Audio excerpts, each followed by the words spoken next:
currently a homeschool mom of a 4.5-year-old pre-K-er. So that's kind of what this video is about, what we're doing with her. And I also have a 10-year-old who is in a public charter school. And then I homeschool my 6-year-old who's currently doing first grade work, so to speak. And then we have a toddler who runs the household. So some of my favorite pages to follow on YouTube are Grace and Grit, Farmhouse Full, Monson Schoolhouse, Full-Time Wife Life, and Full Purpose and Heart. Those are the ones that have really inspired me, and I love watching what everybody else is using and why they're using this or why they're doing that. And so I'm hoping that I can do this for someone else. And this is real life mom mode right now. I could use a shower and a bigger shirt. No, I definitely didn't do yoga today. So with YouTube, I do incorporate a lot of just random educational videos. We don't really follow anything schedule-wise for her. Everything is very laid back. It's kind of following her lead and what she's into. But we definitely have some of our favorite YouTube channels that we use from time to time. And Rock and Learn is a great one. Jack Hartman is awesome. He has so many great educational songs for kids. And he does one for every month. So that's something we change every month. We always have whatever song that month is on our list. Math and Learning is another great one. Cosmic Kids Yoga is a go-to. And I may be pronouncing this incorrectly, but Mizyaka Dizyaka. They have some really great ones when it comes to shapes and 2D shapes, 3D shapes, the whole 9 yards.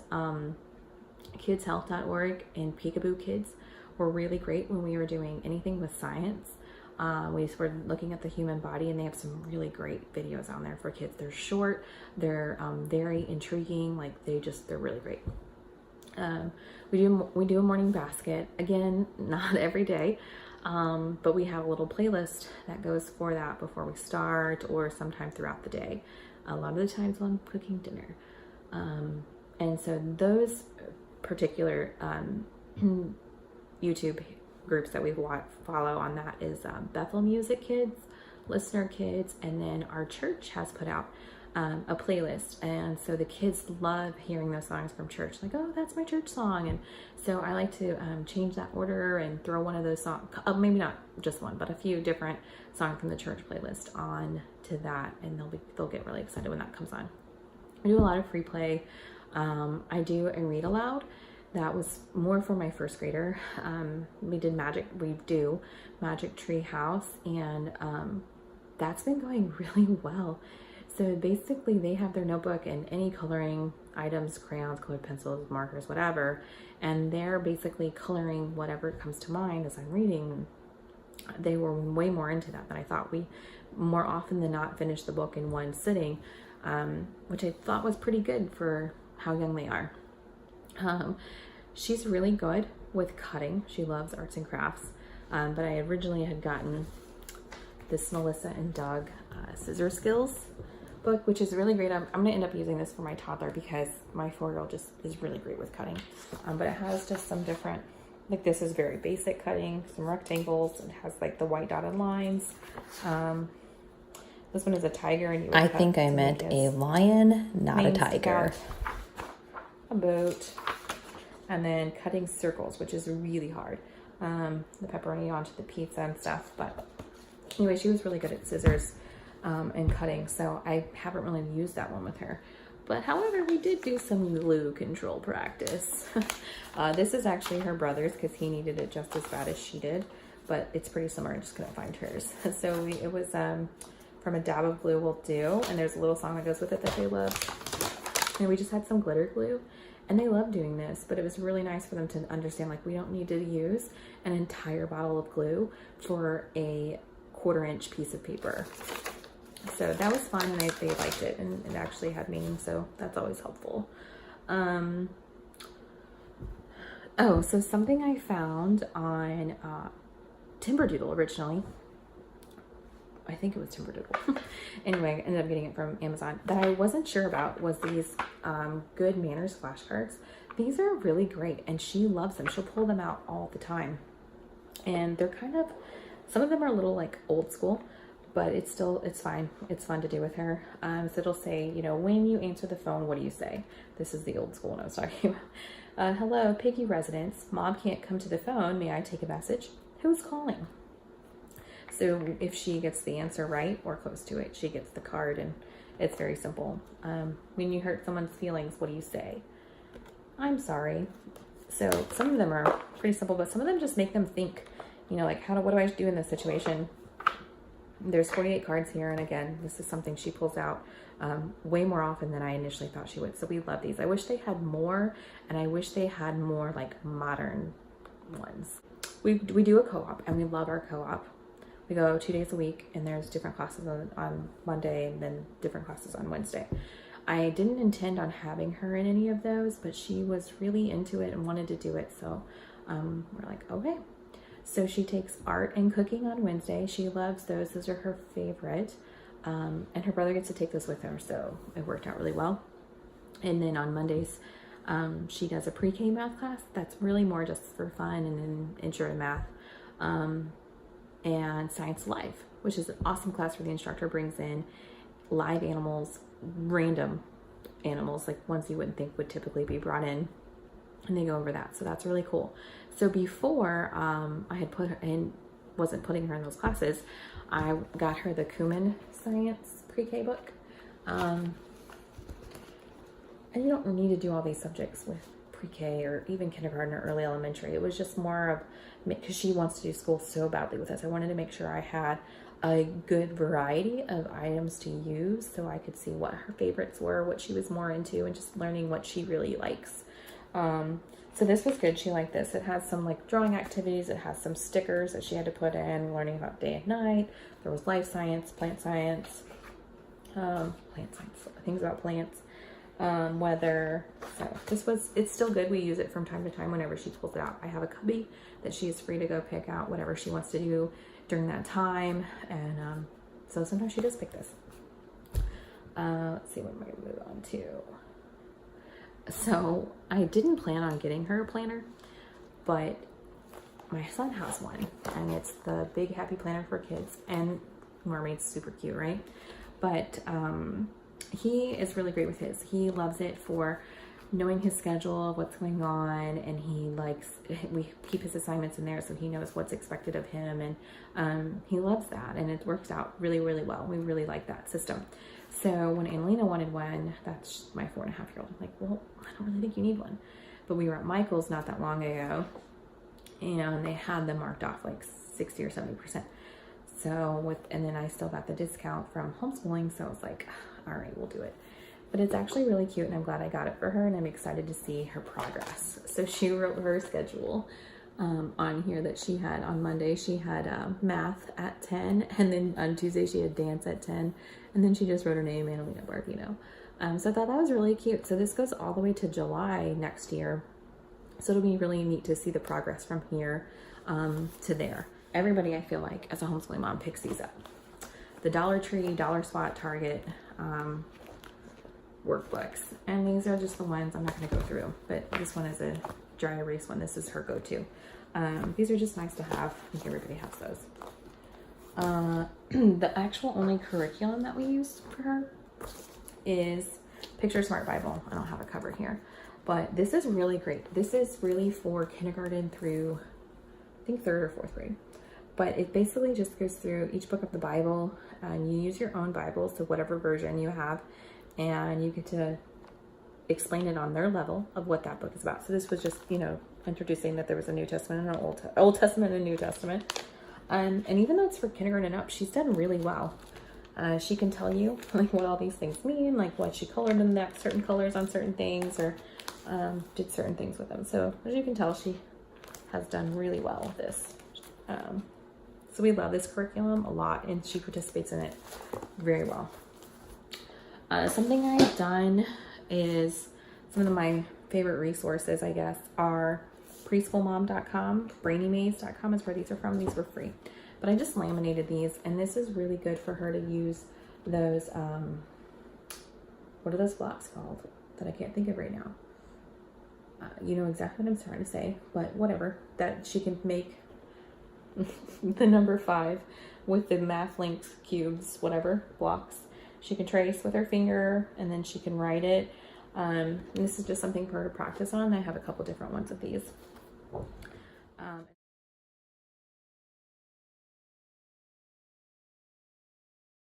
These are from Brainy Maze, and I love Brainy Maze. They do a lot of different cool mazes. They even have one that I was using with my older son that talked about the date, and they like would go in and do the date. There was a maze and some really cute little activities. But anyways, so for this, I just laminated it, and we either do dry erase marker, Play-Doh, or she'll do like tiny beads and she'll fill up the letter. That one is a really great one, and she likes doing that, and that helps her fine motor skills. So that's her favorite.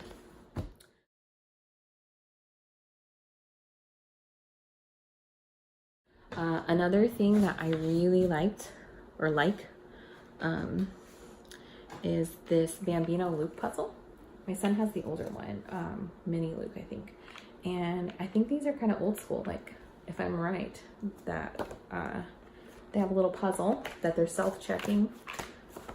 They come with a bunch of different books. Each book has a ton of puzzles in them, and we love these. These are a great, like, hey, some critical thinking while I'm doing this with your sibling.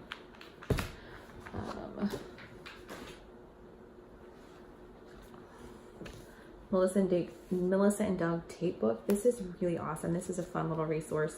I took a book link thing. I'm sure that's the proper name. But it came with tape, but it didn't have anything to hold the tape on. So I used this to make sure the tape stays there. And you can reuse this activity book. You can just take the tape off, and if you run out of tape, washi tape will work wonders. So they actually, her brother and her, both use this, and they've kind of just picked out their favorite pages. That's gonna show. Like they did the lollipop, of course. But there's just some white strips, and then they have to take the tape and apply it. There's the train tracks. Something going finished. This is another good one, the bridge that they did. I think they did that one together. The turtle one's pretty awesome that he did. My older son did though. And then these, of course, I picked up at the dollar spot at Target at $3. These are really cute little fingerprint activities, and they have a number 1 that I have as well. And I was just going to show you one of her pages.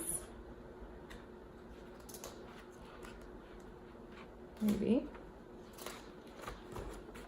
So this is really cute. It comes with a little ink pad, and then she had to make ice cream sundaes with her thumbprints and little insects. We're supposed to add to it and draw little faces and stuff, but we didn't get that far. But it was still really cute, and that's a good fun one. We like to keep things different, and just like I said, have a variety so she can kind of go to something. We don't have something like a strict scheduled, this is what we need to do every day or anything like that. Something that I have for her that she's not a huge fan of, it just doesn't keep her attention span very long, is this Match It Mathematics. They have a lot of different types of things. They have like a human body parts puzzle that we like, but this one just isn't her cup of tea. I wish she liked it more than she does, but that's okay. And for math with her, I'm not following I didn't want to get into a big curriculum with her or anything, but I cannot recommend Tiny Polka Dot enough. This is actually for ages 3 to 8 and up. And they can play by themselves. You can play up to 6 players. Certain games, there's a bunch of different games.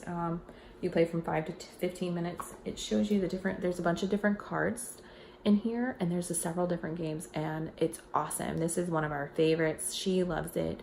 And sometimes like I'll have her either play by herself, or I'll have her play with older brother. And I do that a lot while I'm getting the baby down for her nap. So this is one of my favorite. It's great for introducing number sense, and like there's games for 3-year-olds, and it can go up to probably, I would say 10 roughly.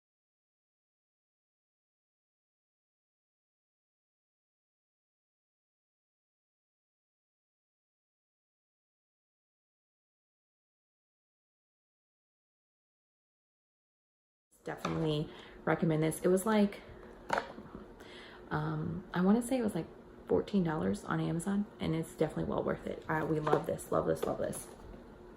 So, a couple of things I wanted to get into before anything else. She loves interactive notebooks, like loves them. She would do that all day long if I let her. But she wants mom to make all the interactive things in the notebook. She doesn't want to always cut out a worksheet and pockets and anything like that. It's mom, do this. So this is like her third notebook that she's on. So I ended up getting the Moffat Girls Pre-K interactive notebook because I'm like, I just can't keep up with you. So it's very big in like introduction to letters and numbers and such.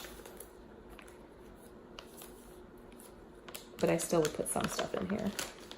Like tallest, circle the tallest. So there's a lot of different things in it. I do like it. Somebody just take a link. Doing her numbers and her name. That was really the only thing we had her tracing was her name. When we do English curriculum, we'll be introducing cursive, so I wasn't pushing the handwriting part at all right now. This again, and I colored these so she knew which ones to do. These, I had the numbers written and she had to find the stars, that amount of star stickers and put those in, and then she traced the numbers here to know how much that was total. Just some tracing, different line tracing and stuff. So this is definitely something that's her favorite. And because of this, I wanted to kind of challenge her a little bit more, or change it up, or always have something readily available to her because she goes through these so fast. And so with that, I made her this interactive calendar book that I don't have a cover for yet. And so, let's see. She does have her little pencil pouch here that has a dry erase and a dry erase marker in it. So just as my calendar book. And so then when she comes here, it says today is. And so then the next page will pull out all of these letters here. And there's also about the weather. So we have those all pulled out. She'll attach, I just Velcroed, dotted that. And so then she has the weather is, and she'll do that one. And then the month is. So we usually leave the month one on until it's no longer that month. And she'll come down here with her dry erase marker and circle that date.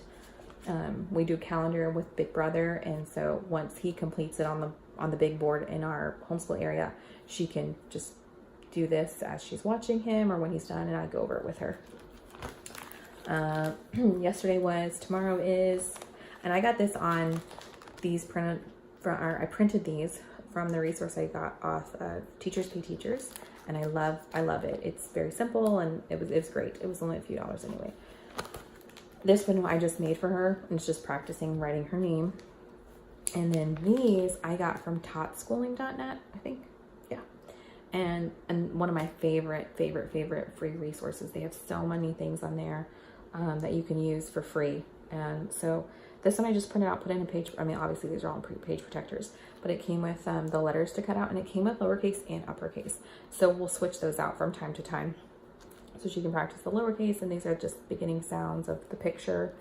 And I just clipped the correct ones per page on here. I didn't want her to have to go through all 26 letters for a page of 6 letter sounds.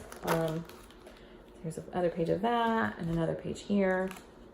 And this is just really nice because it's something we can do open and go, and I periodically will add another page or something different or change it. Like I said, we'll do, lowercase or capital.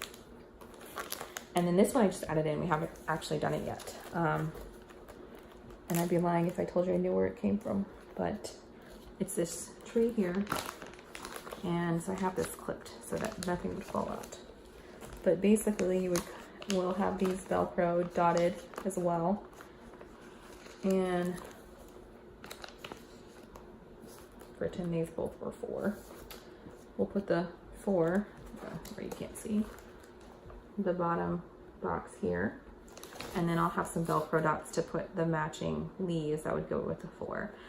It actually came with 3 different sets, or don't know if I'm saying that right. Another set of leaves that has the written word name, but I'm not worried about that with her, so I just didn't even include that in this one part yet. And then this just holds our other letters. So then after this page, this is another one I printed from, who knows? Oh, it says Patchimals, but I don't know. Anyway, so I'll have her practice this, and then this one is the number 2, for example. So then when she writes it down here, she'll take her time and do a better job if I tell her when she's done, I'm going to circle my favorite one. So sometimes that just allows me an extra few minutes to finish up whatever I'm doing with my older son, or help the toddler get whatever she needs at that time. And then there's 5 and 9 is on the back. And that's kind of the end of this. And like I said, I'm going to continue to add more or change things out. We have a while left, I feel like. We're going to do pre-K for a while, as long as I can with her. She's loves doing school stuff, so I just like keeping it simple like this. I'm already at quite a while, so I'm sorry this is so long. I only have a couple more things, I think. This is one I got off Timberdoodle as well, and it is called A Whole Bunch of Feelings, What Do They Mean? And this is really great. It is pretty simple, it's short, but it just talks about 44 different feelings.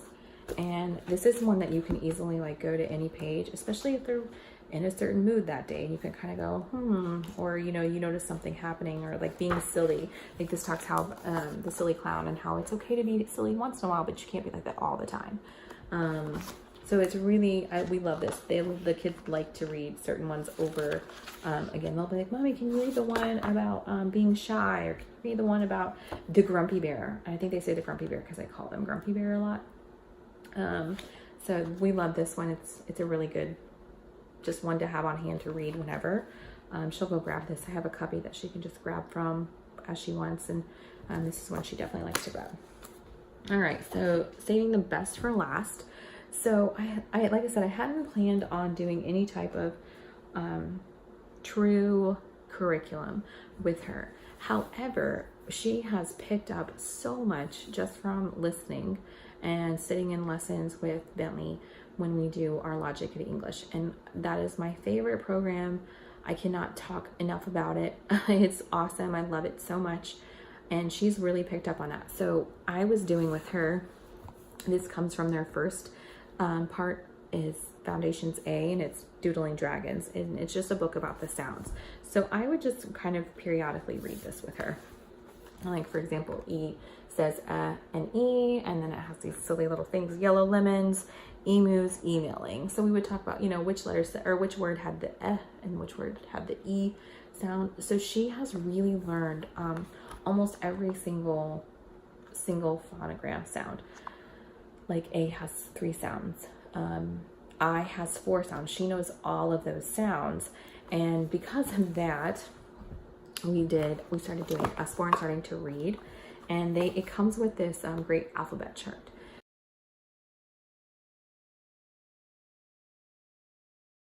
So whenever and it has stickers that they would put on. So whenever she would master all the sounds of a certain phonogram, she would put the sticker on the chart. So if she mastered all the sounds of A, she gets to put the A on the chart. And she loved that. And we only have 2 more left. We have the letter U and the letter Y. And all the sounds that those letters make is all that's left. That's a really obnoxious loud sound. Sorry. So with my older son, we did Teach Your Child Read in 100 Easy Lessons. We really liked that. And that worked really well. And then about halfway through, we started also doing Teach Your Monster to Read. And that's a free online program that we love. Would recommend that to anyone. And then a little after that, then we started doing the Logic of English, and I love it so much. It's really great. It really teaches in depth with the phonics and no sight words. I'm really not a sight word person at all, so I love it. And it came with this Starting to Read activity book. Sorry, I thought I heard somebody. And so it has just little activities here about the letter sounds, and then a little like reading book. So this is the one that we're on first. And there's 8 in the set. And there's a parent page first. So then you have your parent page and then tap, tap, tap, and that's the child page to read. And it just keeps going. It doesn't repeat the kids' words. Like the next one would be sit, Sam, sit. And we love these. And they get more challenging. There, like I said, there's a set of 8. So by the time you get to the 8th one, the child is reading almost all of it. And there's these 3 puzzles at the end of reading. And the 3 puzzles are always different with every book. So like this one says to retell the story by looking at the pictures. This one is choose the right word for each picture. And since she's doing really well with some CVC words, like this has been really helpful. These are matching the rhyming words. And like I said, they change with everything. So we've been doing that. I think I got sidetracked with the Teacher Monster Read. Teacher Monster to Read is from Usborne. And I didn't know that. So when I got this, I was like, hey, we love this game. So that's been really great. And because she was doing so well with this, and I didn't know how much she had picked up until recently, when she was like saying certain sounds and noticing how things blend together. And I was like, oh, okay, wow, I'm not really ready to dive into this with you yet. So I had heard so many great things about Explode the Code. So I went ahead and got this for her. Again, I don't want you thinking we do all this every day, because we don't. Definitely don't. There's some of this stuff we don't do every week, but it's nice to have on hand just to change it up for her. But anyway, so Explode the Code, the primer set. Get ready. Yeah, get ready. I like it. I don't love it. We'll probably continue as long as she wants to. I mean, we're almost finished with this one. She's done that much. So she's done 51 pages out of 78. So it's not her favorite, but I think it's just kind of reinforcing those sounds that she's learning. However, there's no vowels in ABC of Explode the Code primer, and I didn't know that until a friend told me, and I was like, oh, that's a bummer, because those are the ones that she could really use reinforcement, because they had so many sounds. But that's okay. We'll see. This at least is good for her. It's still beneficial for her right now until we are able to jump into the full-on curriculum. So with sometimes we do these wiki sticks, the alphabet wiki sticks. Again, I'm not really pushing her with the handwriting or being able to write the letters, but this is just a great way for her to know how they form and what they look like, and just something fun to do. So that is all that we do right now for pre-K. It was a lot, but it's okay. That's just, we like to change it up. And we do a lot of interactive fun activities. Dry erase boards are great. Sensory writing in whipped cream, sand, sprinkles, that's a fun one. Yogurt, that's all fun for her. She loves that. Doing numbers or whatever she wants to write in that. So for kindergarten, I am kind of torn between what I want to do. I like Timber Doodle. I like that, how they put things together, because that's kind of my style, is just piecing different things together. Logic of English, like I said, is by far the best English curriculum out there, I think. So I definitely want to continue using that with her. However, I know I've heard so many great things about The Good and the Beautiful, so I kind of want to try that for her for kindergarten, especially since they have the math program now. We use Right Start for math with my older son, and it is the 3rd math curriculum that we had to come across to find what was the good fit for him. And I love it. I love it. It's working really well for him. I know we'll stick with it, but I just wasn't sure for her. I wanted something a little bit more fun. Even though Right Start's really great with the games and incorporating all that, I wanted it to be a little bit more artsy, maybe. I don't know. Just like more kid-friendly, I guess, if that's like younger kid-friendly, I guess, if that makes sense. And then I also am torn about My Father's World. I don't want to do a lot of extra, because we already have a lot of extra in our life. But I've heard so many great things about how wonderful that curriculum is. So that's kind of where we're leaning, be one of those. And we'll not start that for at least a few more months. But, you know, as homeschooling moms, I know for myself anyway, I like to know ahead of time and plan in advance what we're going to do and figure all that out. So again, I just made this to hopefully help some of you out there. I know I love watching what everybody else is using and what worked for them, what didn't work for them. I know for us, I like to post or make a video of what we've been using and what's worked and what hasn't. You know, I showed you some of the things that have been really wonderful that I didn't know that they were going to be that great, or things that I thought would be awesome and then they're like, nah, not so great. So it's really nice to see like how that goes. So as much as I love watching, oh, my curriculum haul, and this is what we're going to use, but we've never used it before, so we have no idea what it's like. It's like, I'd like to know what you thought of it and how it went. And I know everybody's different. Every kid's different how they learn, but I just love seeing those. So I hope that this was able to help you in some way, shape, or form. So thanks for watching.